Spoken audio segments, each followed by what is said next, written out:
and welcome to another episode of Learning to Live in the Present Moment. My name is Ted Robinson, and I'm your host today. Today we're going to talk about the peace that passes all reason. It's a phrase from the Bible that I never quite understood until very recently. It's almost hard to explain because, when people are confronted by negative things happening in their lives, catastrophic things happening in their lives, they often respond with anger, resentment, rage. They want vindictiveness. They want to get back at the person that did this to them. And there's a lot of anguish and fear and victimhood, and all kinds of things happen when something that's completely out of your realm of understanding happens to you. Well, for example, a plane crash when a loved one dies. How do you cope with that? There's just no way. When this plane went down this German plane went down and the co-pilot just flew it at an increasing speed into a mountain. How do you deal with it? How do you understand it? And in fact, if you look at the papers, for weeks they were trying to understand it. And there's just no rational understanding. He was depressed, he was this, his girlfriend dumped him. We always seem to seek an answer. How did this happen? Why did this happen to me? Ever hear that coming out of your own lips? Well, that's all about our egos. And I'm not here to bad rap the ego, don't misunderstand me. I'm just here to explain how it operates. And the peace that is available to you beyond the ego. And that's what we'll be talking about today. So I'll be right back in just a moment to delve into this in some depth with you and really give you a better understanding of how it can happen and how you can find the peace that goes beyond all reason. Be right back.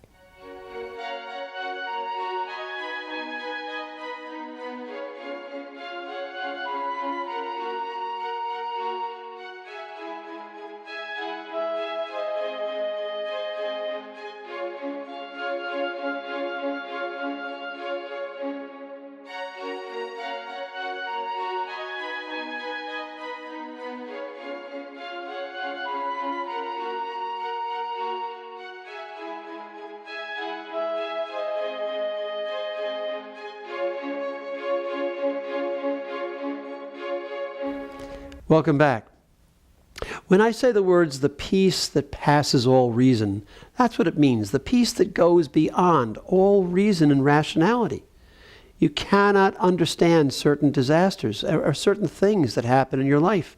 And Richard Rohr, a clergyman who is a wonderful speaker on this, has spoken about it, that love, death, and catastrophes really bring this potential out in us.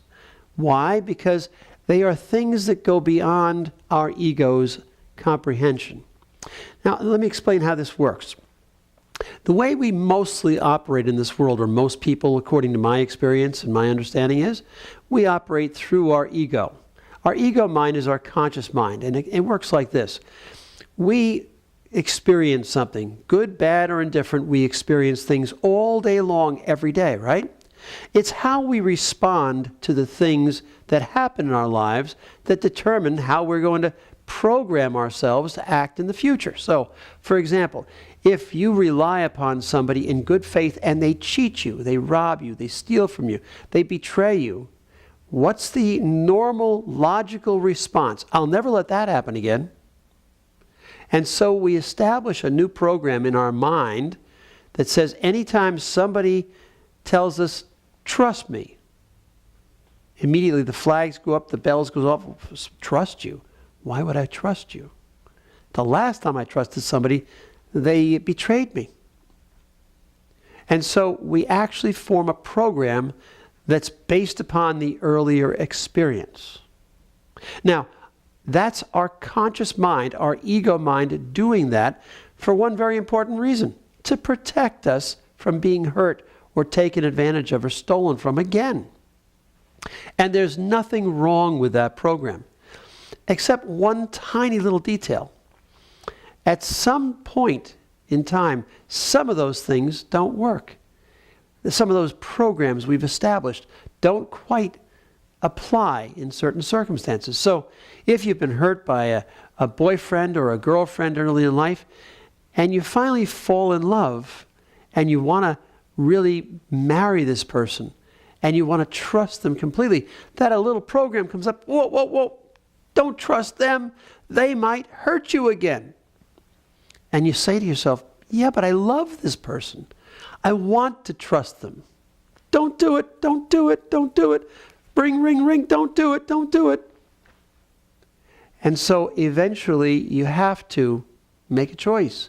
Now, many people never make that choice, and that's one of the reasons they're very upset and not fulfilled in life, because they never get out of that non-trusting position.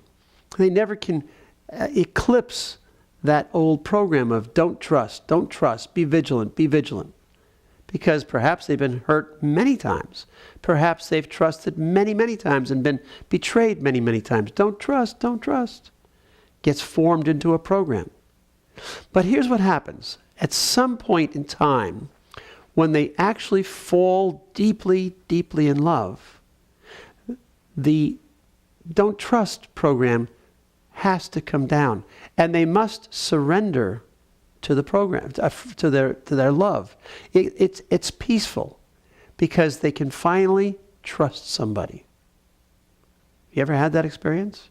If not, then your don't trust program is still probably pretty well intact, and it's keeping you separate from the rest of the world. And this is important to know, because most people are simply acting according to that don't trust program.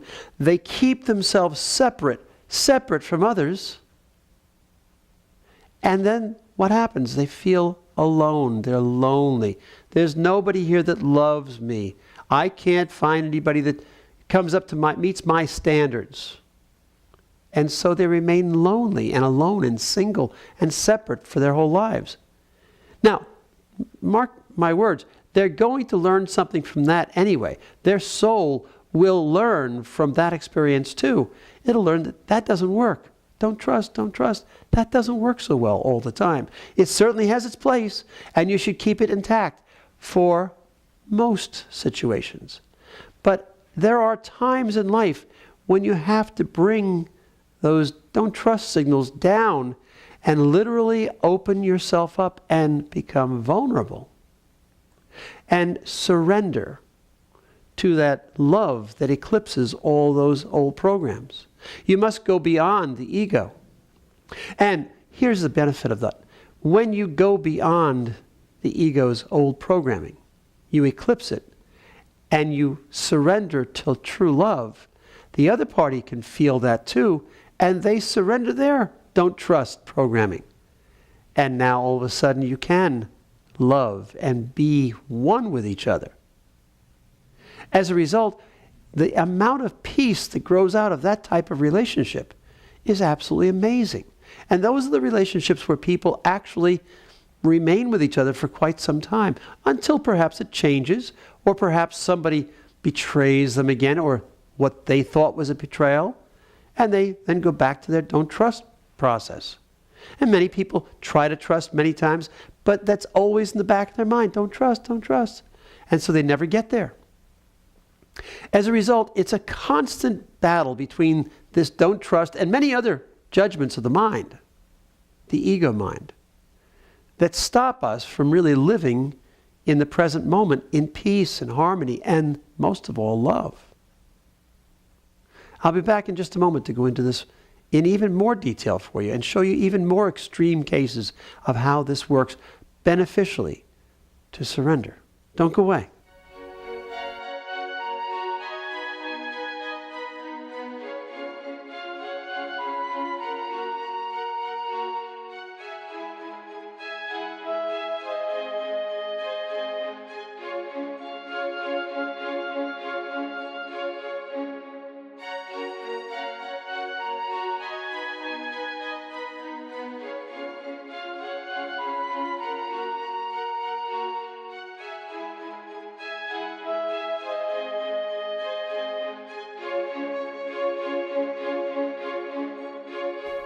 Welcome back. So you can see from the examples I've given you how it works when you're in a not trusting place of being because of legitimate reasons, of course. But after a while, what happens is if your don't trust program goes into effect long enough, you actually form a personality habit of being untrusting and separate from everybody. As a result, you don't trust anybody. You wind up really remaining separate and alone most of your life. Or you may even wind up conditionally loving people. I'll love them as long as they don't betray me, as long as I can trust them. But it really works the other way around. I simply love you unconditionally. Whatever you do is okay. Even when you betray me, I still love you. Boy, that's a hard one to swallow, isn't it? But that's really how it works. Because ultimately, the only thing that people are doing is living their lives. Maybe with good judgment, maybe with bad judgment, maybe ethically or morally, maybe not. They're living their lives. And your relationship with them, whatever that may be, is based upon your ego's judgment of what they've done. Some might say, well, who am I to judge somebody else? And then many people say, hey, I've got this ring on my finger. They're supposed to act this way. She's supposed to do this. He's supposed to do that. And they didn't do it. What am I going to do? I'm going to withdraw my love. And that's exactly the opposite of what you need to do to maintain a loving relationship. What it's all about is surrendering into the love itself. Because you are love. That's the irony of it all. You, that's right, you, me, we are all comprised of something very the same, actually, not even similar, the same. We are all love. It's just our ego mind that gets in the way of us being love and loving. Because our ego mind judges. Well, if you want my love to continue, you better do this. If you want my love to continue, you better do that. And what happens? Eventually, somebody gets let down, and that don't trust signal comes back in, and now it all starts to fall apart because we weren't just loving. Now, I'll give you another example of how this works. See, what happens is the surrender, the final surrender that I'm speaking of, is when the ego collapses. It no longer has you seeing yourself as a victim, as betrayed, or anything else. You're simply here now in presence, going through whatever you're going through. And that's the real key. When you can allow your ego to just collapse and no more judgment, just being here now, your whole life changes. For example, in World War II, in the death camps of Poland and Germany, some Jewish people were noted to take on a certain aura about them. They had lost all their belongings. They had lost their relatives. They had lost their children, their spouses. Everything was taken from them. And they were put into these prison garb, which was nothing but striped pants. And they got a bed made out of somebody else's hair. And they were fed broth and made to work in prison camps, in work camps, until they died. And then they were made to pick up the other people and toss them into ovens to burn them. That atrocity actually happened. And many people became extremely, extremely depressed, as you can understand. I can certainly understand. They became victims. They just were destroyed by it all. Except a few who literally let their ego collapse. They had no more expectations of how life was supposed to be. They were once wealthy. They were once this. They were once that. I was a dentist. I was a doctor. I was a lawyer. I was a plumber. I was a cobbler. Whatever they were no longer that. They were prisoners knowing they were going to die. at the hands of these ruthless Nazis. And yet, you know what they did? Some were reported to have simply taken on a glow. And they were actually, I wouldn't say happy, but they were here. They were present. They were just here now. They had surrendered all of their judgments. And they relied upon just who they were. They saw themselves finally, not as who I am, but who I am. The I am presence within, the God presence within, the soul that is immortal within each of us. And in that moment of surrender, all of the judgments of the ego were lifted. They had surrendered to the will of God in that moment. They had surrendered to their circumstances. They had surrendered to however it was going to work out. And many survived as a result. But even those that didn't survive went with neutrality, not with fear and resentment or anger or anything else. They just were there in presence. Because they finally came to the recognition, not of the ego, not the ego's logic and rationality and all the rest of it, and judgments. They came to the understanding that they were already immortal, and nothing the Nazis, the captors, could do to them made any difference. They were already immortal. Therein lies the peace that passes all reason. It's beyond all reason and rationality of the ego. The ego saying, "What are you, crazy? How could you do this?" And they go, "Get thee behind me, ego. I am here now. I am present. They can't do anything to me now because I realize and recognize that I am a soul, an immortal soul, and I'm here now. I'm here now. I'm here now." And when they do whatever they do to my body, I am still here now. Can you imagine the power of that alone? Nobody can ever do another thing to you. Nobody. Because you are an immortal soul. Wow. What power and grace is there in that? And that's exactly what it is. It's the grace of God descends upon you. And you suddenly open up all the programs of don't trust, and they just go away.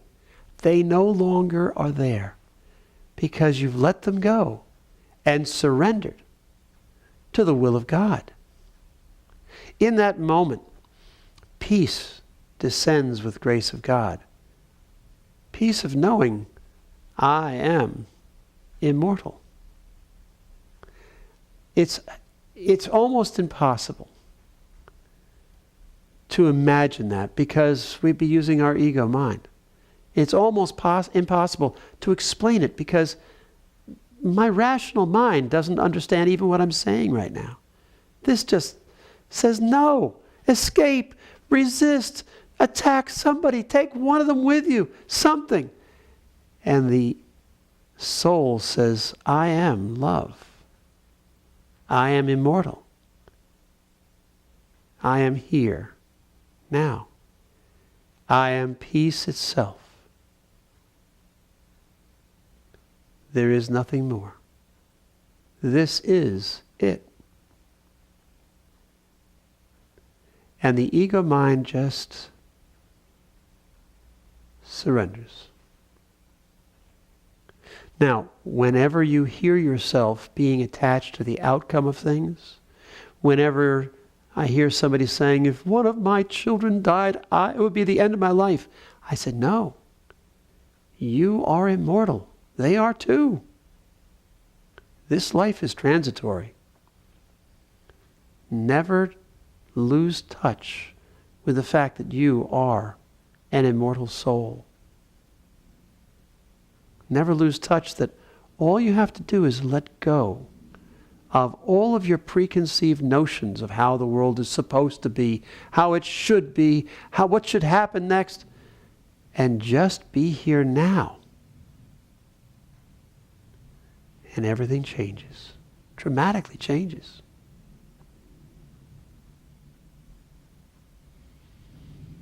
You are present in that moment.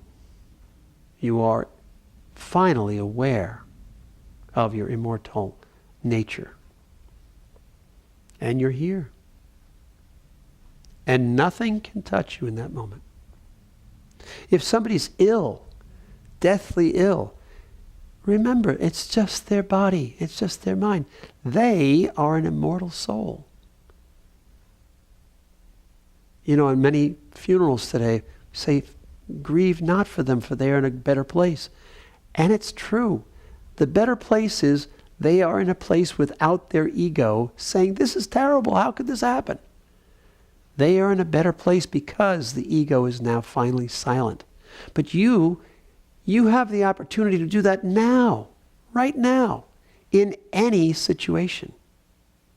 You don't have to listen to, no, don't trust.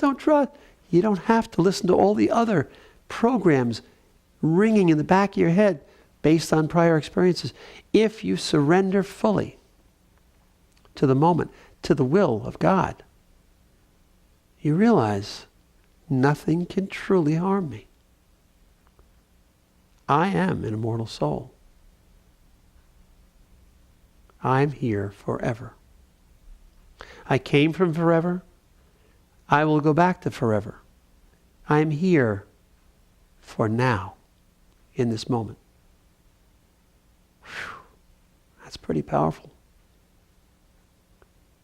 You can't really hear this with your thinking mind, but you can hear it deeply within. There's a part of you that's saying, yes, that's right, yes. Listen to that part within you. Don't listen to me as if I'm telling you the truth. Listen within. Is this true? When you hear the words, yes, when you feel the peace of God descend upon you and the inner glow of presence arising from within, you'll know, yes, I am an immortal soul. Nobody can ever take that away from me. Nobody. And with that, in that moment, with that understanding, with that recognition, peace comes from within, bursts forth with the light of God. There's nothing more to say at this point. So I'll just say, have a wonderful day in presence.